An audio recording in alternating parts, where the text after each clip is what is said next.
All right, guys, we made it to the end of the year, and I've been in this really introspective mindset and just headspace of thinking back, about the things that have really been impactful for me this last year and kind of transformed the way I think about things, or maybe just made that mindset shift in my head to change the way I think about things going forward. And I want to share some of them with you.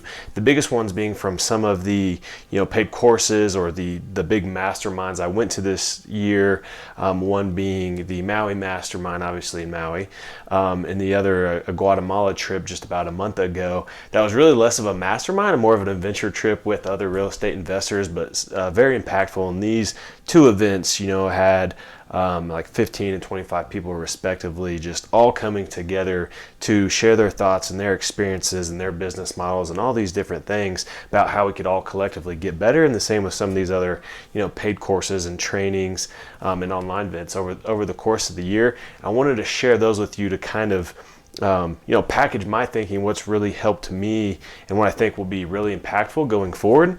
And also thinking back to the Guatemala trip, which was the most recent one. I actually got to buy this shirt there, so I thought I'd play the part. It's like a local handcrafted shirt that was 100 quetzales, which I think is like $8 USD. So got it super cheap and repping the Central American look today for the look back at that trip and the other ones. So without further ado, let's get into it. And I guess just real quick, I did do a similar video, but it was about the real estate market, looking back at 2022, all the things that have transpired with interest rates, current supply and demand, and how kind of investors are approaching this market.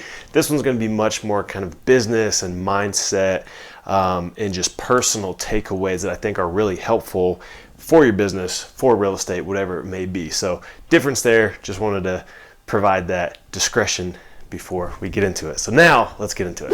All right, so jumping in with number one, and this one seems obvious, but that's why it's so powerful when you get it right, because it's obvious to other people, and it's that people matter. The connections and the relationships not only enrich you and the others and give life real meaning, but they also help build your business. The old cliche, your network is your net worth.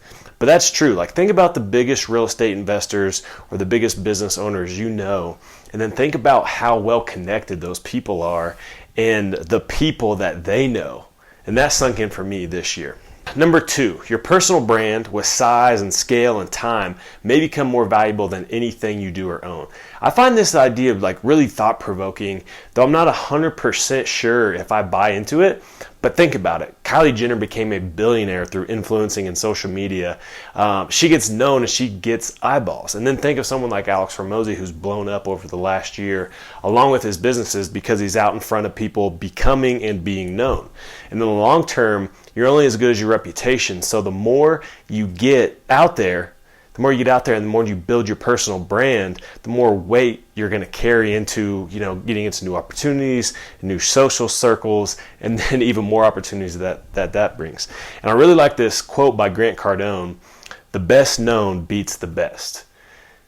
And the reason I'm not 100% bought in, though I'm warming to the idea of it, is because I view myself as a real estate guy first. I'm not the content creator or the influencer that happens to invest in real estate by owning a house or two. I just happen to create content is the way I view it. And even though that's new for me, I've always been investing and buying assets, for years, and I see that value. I can put a dollar figure on it, but as Matthew McConaughey, would put it, the brand is much more a figment of our imagination. But there's no doubt in my mind that being known, being respected, and being credible at your craft and growing that over time only serves to benefit you. All right, number three. This one is the most impactful lesson I learned this year personally. It'll be specifically applicable to you if you have a spouse or a significant other, or just want to improve your relationships with others. It is approach your relationships like you do your business in terms of prioritizing your time and the key activities and putting your time on your calendar and planning for those relationships and then tracking those key metrics. So make your marriage, for me, or your relationships for you if you're not married, the priority in your life instead of always prioritizing your business and just your relationships get what's left of that, especially if you're trying to create the ideal lifestyle for you, whatever that is. It's like visualize it and then plan it and then schedule it and then stick to it and keep yourself accountable. That's probably the biggest piece. This was the advice that I got the Maui Mastermind, which is Maui, of course, like I mentioned, that Brandon Turner and Taro Yarber host, and it hit me like a ton of bricks. Like, it was so simple in theory, but I just never looked at it that way. Like, I immediately started planning and tracking my time, both daily and weekly, to spend time with my wife, just intentional, uninterrupted time. And since September, our relationship has been so much better, and we talked about that, like we both realized it. I was so wrapped up in the business that I forgot what really matters, and if I had all the success in the world but ended up divorced or outcast myself from everyone, I would feel like a failure, and I don't want that, and I'm assuming you don't either. So prioritize your life around relationships that matter. In doing that's been a huge benefit for me, and I hope that can help you as well. All right, number 4.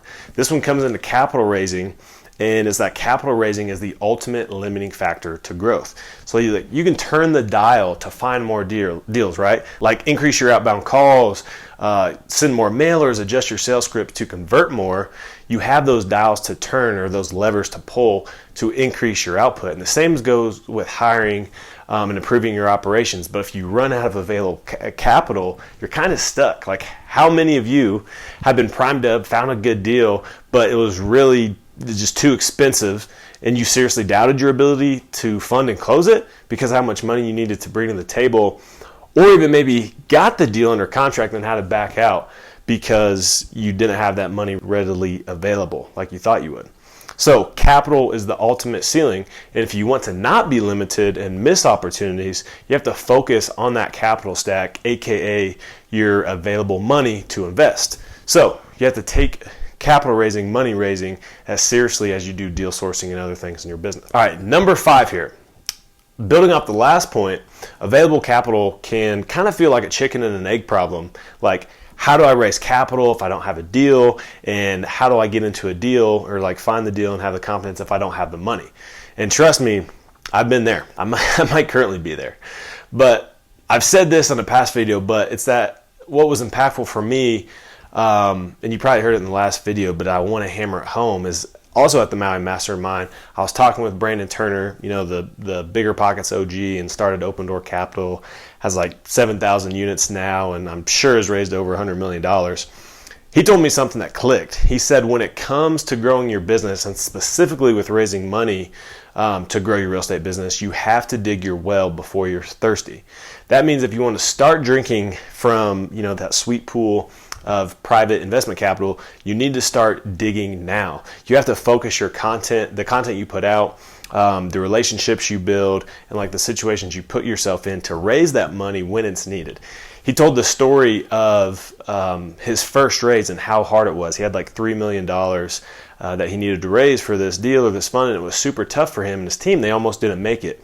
Now in like one fund this year, they raised $40 million, and that was in one quarter this year. And that number is insane to me now, but that's because I haven't been digging that same well that he has. It might take 5 or 10 years, but I'm strapping myself in for the long haul because, success compounds over time, but you have to start that work now towards that to, create that compounding. All right, number 6, if you have a business or would like to raise capital for your real estate investments, create lead magnets to grow your list. And if you're in a direct-to-consumer business, that would be your client list. And if you're looking to find investors to grow your real estate business, that would be your investor list. Now, what's a lead magnet? A lead magnet is something that attracts your potential avatar to sign up and give you their email in exchange for the thing that attracts them. And this thing could be a digital product, it could be something you mail to them, access to exclusive content, like a million different things. And if you're looking to build your investor list, think about what an investor would find valuable and make that thing and then give it away to them in exchange for their email, right? It could be in passive investor checklist or something like that. Then you can communicate directly with them off platform and even set up a call with them and build that relationship and the trust it's going to take for them to invest with you. My friend Sarah Weaver, who was on that Guatemala trip, does this like a G and has some really good lead magnets and also provides some amazing content. So you can check her out on Instagram to see what those can be. All right, here's number 7. So provide value to others. And I'll say that again because it sounds so simple. Provide value to others, because it's going to create goodwill and bring back value to you.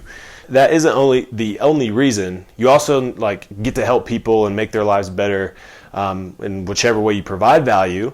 And it could be, good counsel, it could be advice, investment analysis, helping someone move for free, educational content. Again, there's a million different ways to do it and provide value. I think in anything you do, your focus should be on helping others. It doesn't only make you feel good, but also helps to create opportunities for you as well.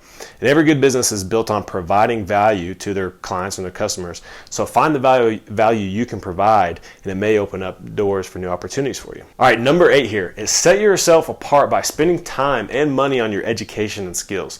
The real estate market might be wonky right now, and deals are starting to open up for some investors that I'm friends with, but if you're in the mindset of wanting to wait, just don't be dormant, right? Be arming yourself with the skills and the confidence you need to make the most of your opportunity when it comes. Warren Buffett said in the times of a down market, the most important investment you can make is an investment in yourself. And I think it's a spectacular time to be in the market and be seeing deals and seeing how pricing is moving, seeing what kind of inventory is moving and how long it takes for that house to move. All that takes data points to look into, to know what you have, to see the trends in the market. The lesson here is to be ready, but educating yourself and be ready to pounce on the opportunity. All right, so I hope that was insightful for you guys. Like the title insinuates, it takes a lot of money to get into these masterminds, the ticket and the purchase price to get there, but then, you think about the travel to Central America and to Hawaii. These are expensive trips, but it's all in the mindset to get around, other awesome people that have really big goals, that have really cool businesses, that have cool strategies, that are doing big things, and that are going to be the future of the real estate industry. So getting around people like that, I think it creates, just a deeper level thinking about where you're at, how you are positioning yourself, in your market, in your peer space, in your niche, whatever it is. And the lessons I talked about today, all of them kind of hit me like a ton of bricks when I heard them. And I was like, man, this is so powerful. This could be so, helpful for me going forward, and our family and lifestyle that we're trying to create as well. So it's all been really important. I love that it's been not all about business, right? I didn't talk about a single thing about pay-per-click or a real estate strategy that you need to be doing in 2023 or anything like that. But it's the high impact thought processes of, why does this even matter? If I have all this success, but don't have my wife at the end of it, do I count myself as successful? Well, I wouldn't. So I had to reprioritize my time around that and make sure I'm meeting my other responsibilities as a husband and as a friend, and kind of strengthening those connections and relationships, but also how I view the business as a whole. So like I said, hopefully that's helpful for you guys. If you don't mind, before leaving, hit the like button and subscribe. I want to keep providing you guys really good content that has been impactful for me, that I see help others. Just common questions. If you guys have any, throw them down in the comments, and I'll try to get to those. And looking forward to 2023 and what comes next. So see you for the next one.